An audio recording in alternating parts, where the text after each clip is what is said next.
c'est Alexandre et bienvenue dans l'émission Sous la Varangue. Sous la Varangue, c'est une émission qui parle culture, d'histoire et d'événementiel. Suite de la découverte du jardin La Vallée Heureuse, durant le deuxième épisode, Pascal Boyer-Vidal nous a fait découvrir l'aspect botanique. À présent, c'est l'aspect médicinal que nous allons aborder. Et d'ailleurs, n'oublions pas que le grand-père de Pascal Boyer-Vidal était médecin, c'était le docteur Achilberg. Suivez-moi. Et c'est tout de suite Sous la Varangue.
Ici, c'est l'entrée du magnifique jardin de la Vallée Heureuse, au Brûlé, pas loin de l'église du Brûlé. Et je suis avec Madame Pascal Boyer-Vidal. Je m'appelle Pascal Boyer-Vidal, je suis réunionnaise par ma mère. Et j'habite dans cet endroit qui était le lieu de changement d'air de mon grand-père, qui n'est plus un lieu de changement d'air puisque j'y habite toute l'année. J'habite à cet endroit depuis près de 30 ans maintenant. Et j'ai vraiment à cœur de conserver, de restaurer et surtout de faire découvrir tous ces vieux jardins des Hauts, de changement d'air. Voilà, c'est tout ça.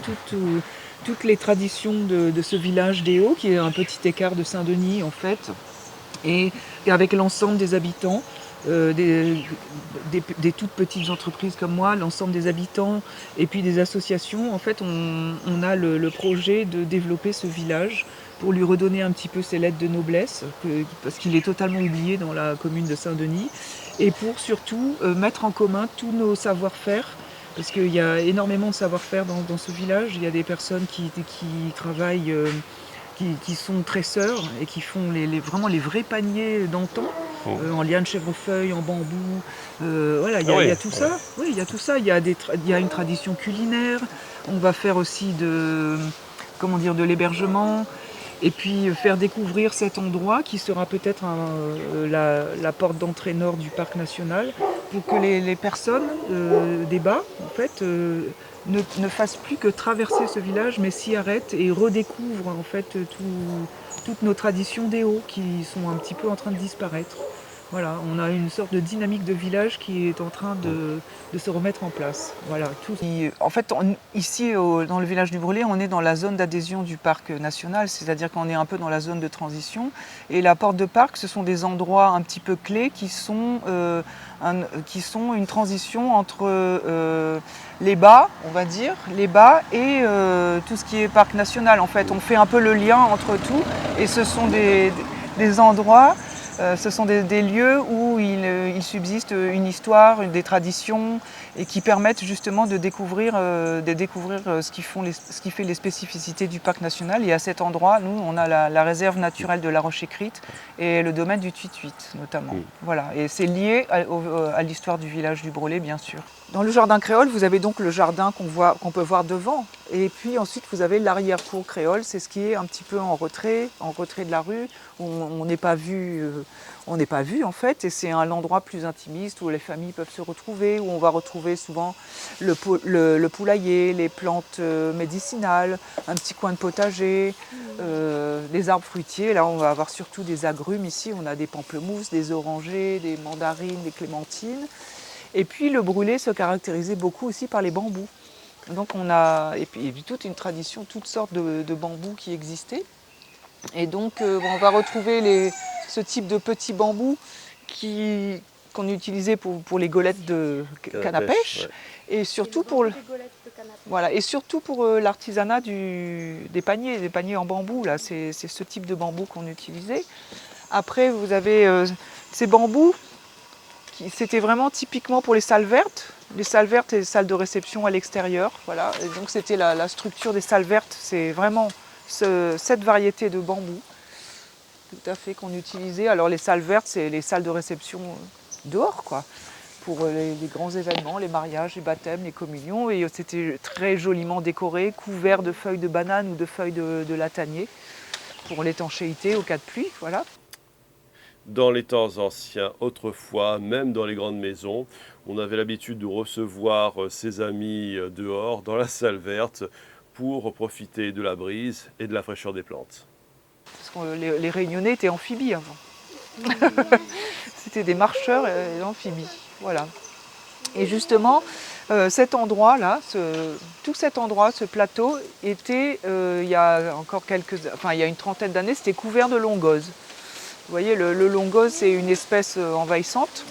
C'est un de nos soucis. Même dans les jardins des Hauts, on a cette problématique d'espèces envahissantes, où si on ne fait rien, on est totalement envahi. Là, donc il faut imaginer que c'était un champ total de longose. Oui. Et que l'endroit où vous voyez le kiosque, en fait, quand on a fini d'enlever les longoses, on a retrouvé en fait les traces de la maison du gardien. Voilà, parce que dans ce type de propriété, il y avait un gardien qui habitait là toute l'année, les jardiniers. Et donc on a gardé vraiment la surface exacte de la maison du gardien. Ce qui me donne l'occasion d'ailleurs de parler de la population du Brûlé. Qui est la population du Brûlé et d'où vient-elle?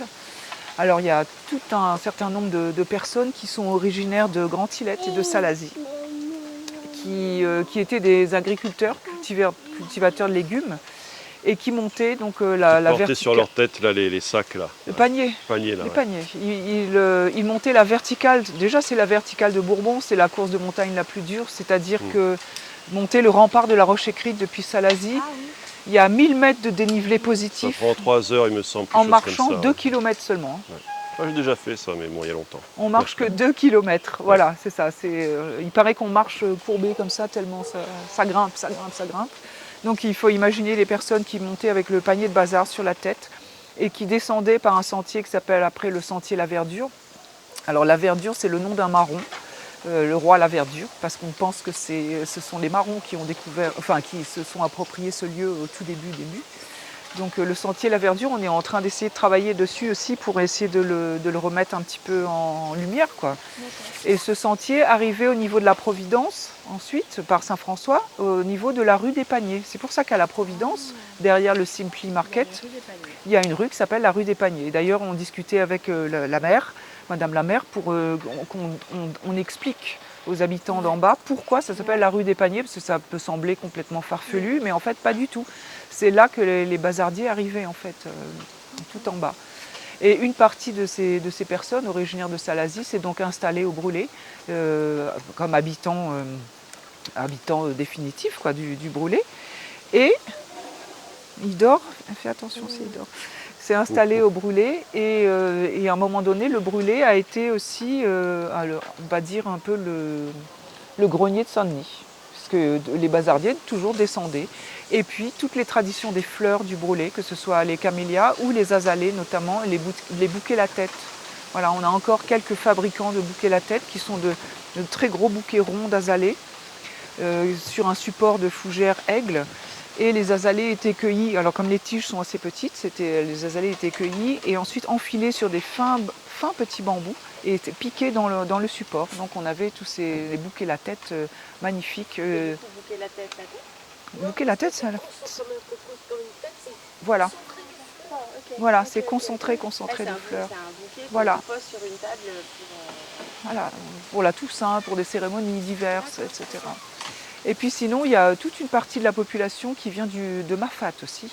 Si bien qu'on appelle le Brûlé le petit Mafat aussi, avec des noms de famille qu'on va vraiment retrouver des deux. Non, c'est Salazie. Salazie. Du Gain, Yab. Yab. Et par contre, Louise, Thomas, il y a énormément de noms qui sont des descendants de Marron, de Mafat, et qui venaient par Dodane, justement, le chemin du chien, par Dodane, qui, en longeant la roche écrite et en redescendant, pour être gardien, jardinier, personnel de maison, pour les personnes qui montaient en changement d'air. Et ces personnes se sont arrêtées et se sont installées au brûlé, quoi. Voilà. Et puis c'était reculé. Donc c'était Libelle aussi, tout ça, Libelle. Il y a des noms de Mafat et qu'on retrouve ici. Voilà, des noms de famille. Vraiment parce qu'on a tendance à oublier que les Réunionnais étaient un peuple de marcheurs avant l'avènement de l'automobile. Et puis on a des bambous qui sont plus... Attention aux yeux, là. Des bambous qui sont plus esthétiques, là on les a plantés pour l'esthétique. Où certains enfants me demandent si je fais de la peinture pendant la nuit. Voilà. Ou d'autres enfants me disent que c'est le bambou code-barre aussi. Hein. Ça, c'est au choix. Hein. Parce que là, on peut voir comme c'est un code-barre, ça ressemble. Ouais. Et puis le bambou géant. Le bambou géant, il est là. Venez le voir. Le bambou géant. Voilà.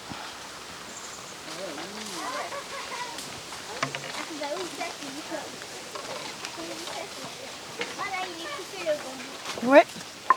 Il est creux à l'intérieur, il n'y a pas Oui, de... c'est creux. Alors le nœud, c'est rempli. Tu vois, quand il y a un nœud. Attends, je vais te montrer.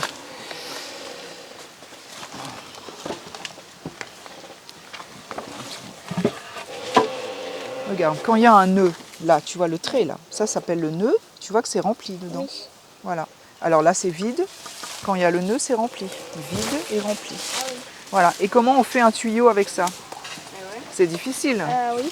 Donc, comme je vous disais tout à l'heure, pour faire l'alimentation en eau, on utilisait en fait des bambous de ce type ou des bambous géants.